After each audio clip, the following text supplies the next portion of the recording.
안녕하세요, 백지입니다. 이번 시간에는 중학교 3학년 과학 1단원 화학반응의 규칙과 에너지 변화에서 화학반응에서의 에너지 출입에 대해 한번 알아보도록 할게요. 우리가 화학반응이 일어날 때 에너지 변화는 에너지를 방출하거나 흡수하는 두 가지가 존재합니다. 대표적으로 방출하는 것을 발열반응이다 라고 얘기를 하고요. 주변의 온도가 높아진다 라는 특징을 가지고 있습니다. 대표적으로 연소 반응이 존재하죠.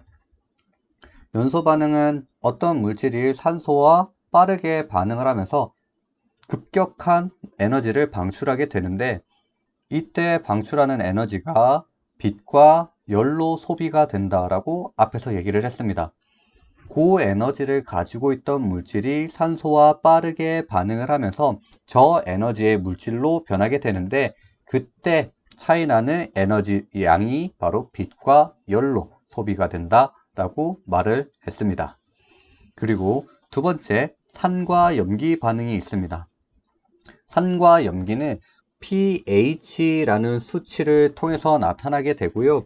pH를 7이라고 할 때 이때 우리는 중성이라고 합니다. 중성이라고 하고요.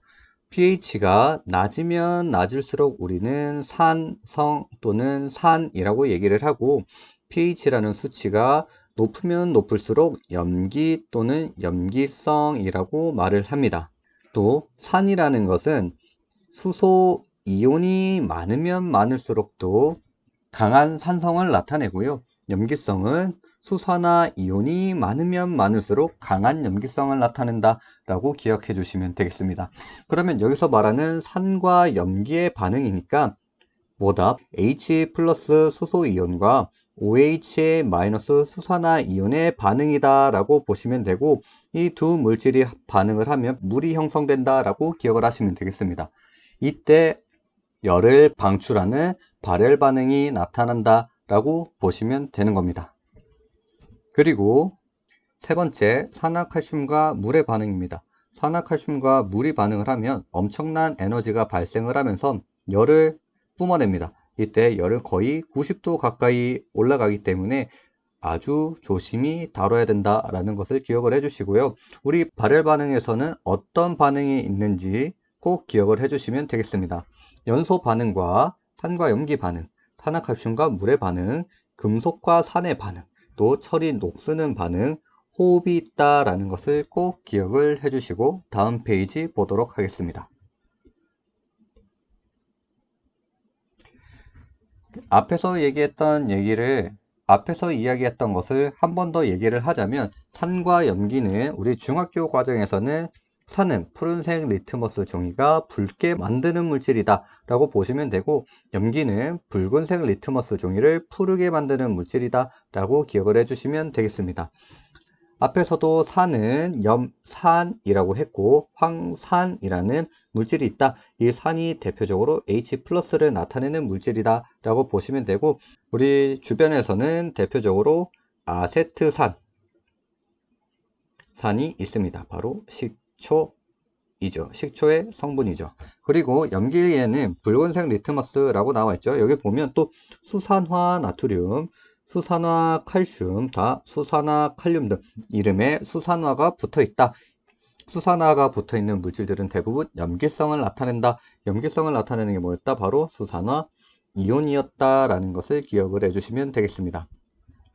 그리고 호흡이라고 나와 있죠. 이 호흡이라는 것은 우리가 활동할 때 숨을 쉬고 에너지를 만들어내는 것을 호흡이라고 얘기를 하는데, 바로 포도당과 산소가 반응을 해서 방출하는 에너지다 라는 것입니다.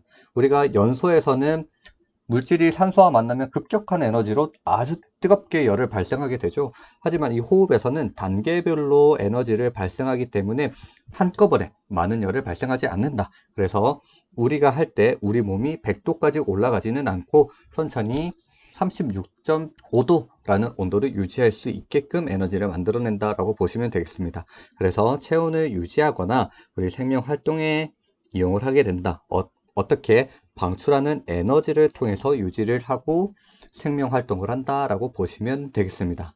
그리고 소속고를 묻힌 붕대라고 나와 있는데, 우리 소속고라는 것은 병원에 팔이나 다리를 다쳤을 때 병원을 가게 되죠.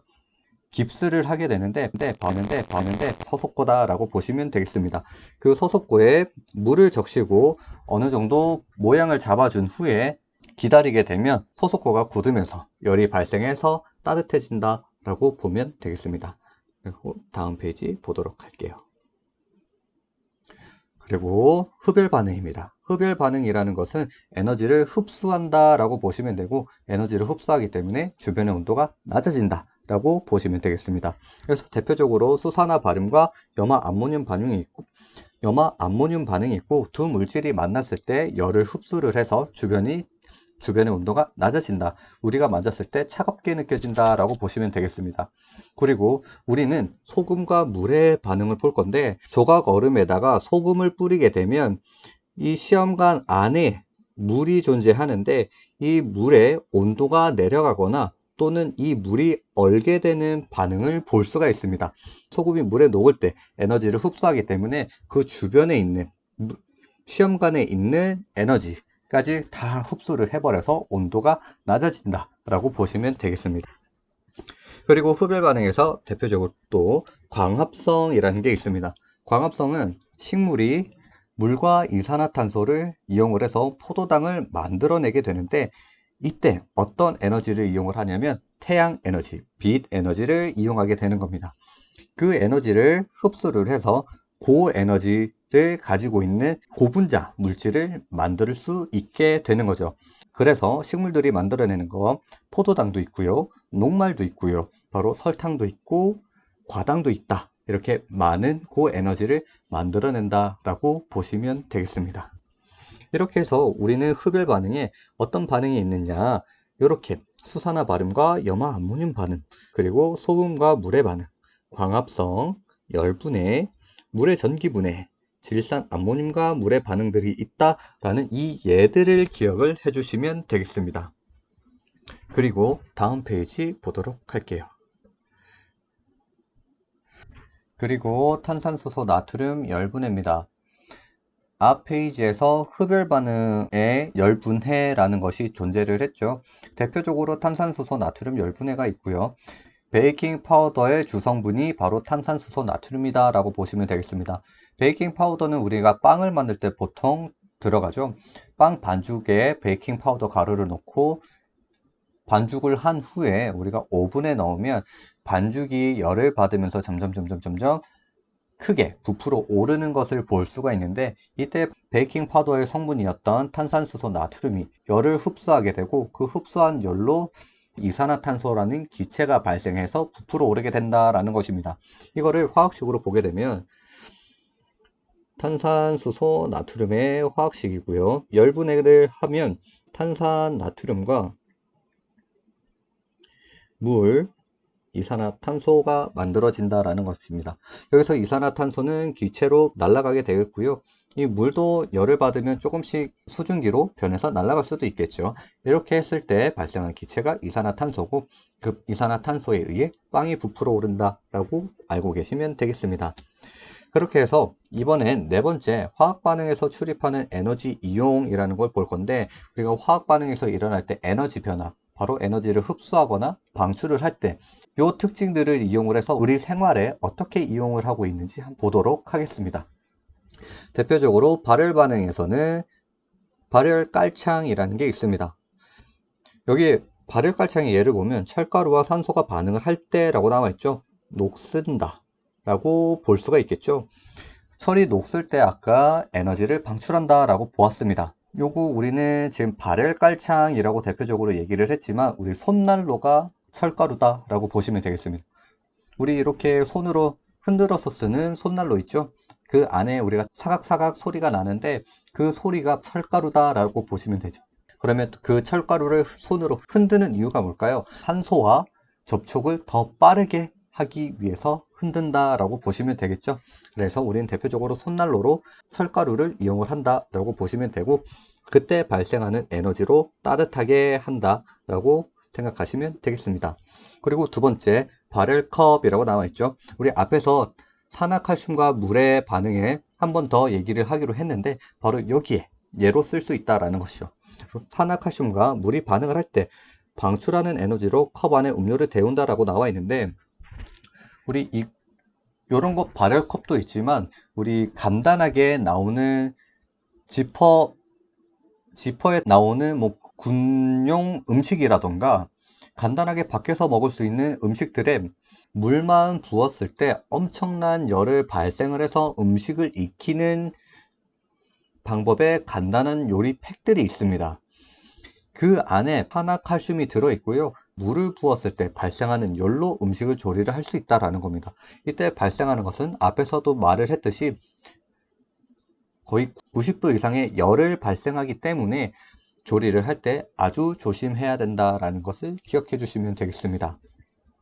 그리고 세 번째, 염화칼슘 제설제입니다.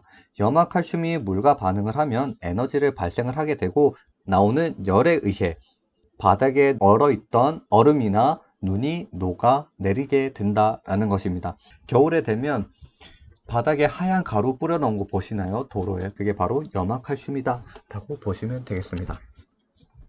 그리고 흡열 반응의 이용입니다.